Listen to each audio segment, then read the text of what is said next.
Belajar matematika asik dan kreatif bersama Apik. Pak Jokowi tolak ketimpangan ya. Buya Abbas juga menolak ketimpangan. Ketimpangan di dunia juga besar. Yang kaya makin kaya, yang miskin makin miskin. Ya Amerika, Eropa, dan sebagainya. Untuk mengukurnya bisa pakai kurva Lorenz dengan dihitung pakai rasio Gini. Yang ini kita akan bahas, sudah bahas berapa kali ya. Indonesia rasio Gini itu di kisaran 0,38. Oke. Ya naik turun sekitar situ. Dan dalam hitungan Paman Apik, seharusnya kita di bawah 0,375 itu sedang ya. Kalau bisa di bawah 0,3 ini bagus. Ya, ini sebuah usaha ya bersama-sama untuk mengatasi ketimpangan ekonomi, ketimpangan nasional. Nah, gimana sih caranya? Caranya adalah kita membuat kurva Lorenz dulu. Misalkan gini, Paman Apik ini kasih contoh lagi. Orang termiskin penghasilannya 1 juta per bulan. Kemudian orang menengah bawah 3 juta, orang menengah atas 5 juta per bulan, dan orang paling kaya 7 juta. Itu rasio Gininya jadinya 0,31. Nah, caranya gimana? Caranya kita urut saja. Orang yang paling miskin kan 1. Kita gambar grafiknya ini 1. Gitu. Kemudian orang menengah bawah kan 3. Ini kita gambar 3.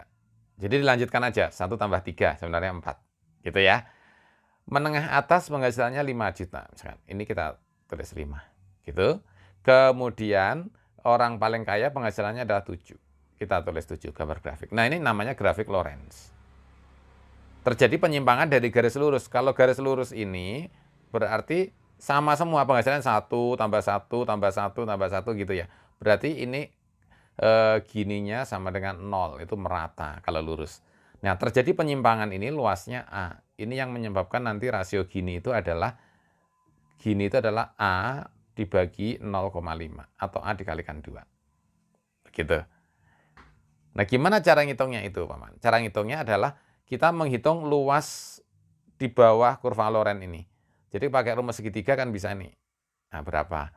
Kemudian di bawah yang angka 3 ini adalah trapesium. Bisa kan dihitung berapa? Kemudian di bawah 5 ini berapa? Lalu dijumlahkan semua.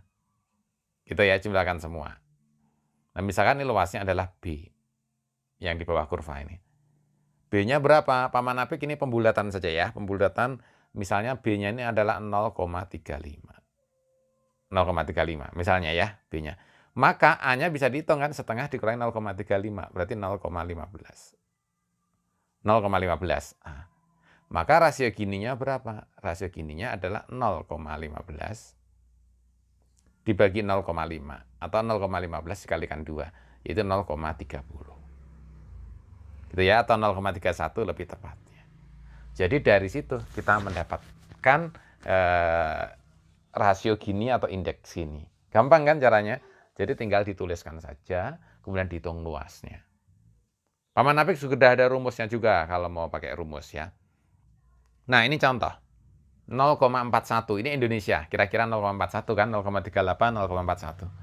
Yaitu kalau Paman Apik mencontohkan, ini terjadi ketika orang paling miskin penghasilannya 1 juta, menengah bawah 4 juta, menengah atas 9 juta, kelas paling kaya 16 juta. Ya, jadi kita tulis dulu ini 1, misalnya gitu. Kemudian ini penghasilannya adalah 4, penghasilan berikutnya adalah 9, misal. Penghasilan berikutnya adalah 16, orang paling kaya.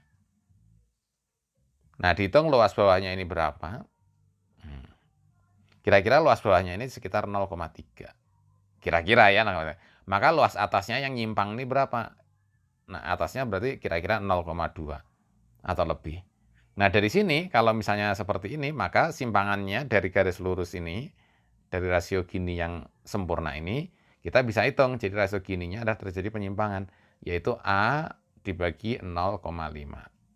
Luas A. Luas A misalnya 0,2. Gitu kan? Dibagi 0,5, berarti seperti dikalikan 2 saja. 0,2 dikalikan 2 berapa? Gitu. Kira-kira, atau kalau dijadikan persen juga berapa? Memang terjadi ketimpangan di sini ya. Jawabannya berapa yang sudah tahu silakan tulis di komen bawah ini. Belajar matematika asik dan kreatif bersama Apik. Ini masih ada contoh-contoh lebih banyak kalau mau kita hitung ya. Dan Indonesia rasio Gininya kalau dari kekayaan 0,83. Itu memang cukup mengerikan. Timpang sekali. Ya, negara lain juga timpang sih. memang itu tugas kita untuk mengatasinya. Bagaimana menurut Anda? Silahkan tulis komen di bawah ini. Silahkan like, subscribe, dan share. Terima kasih.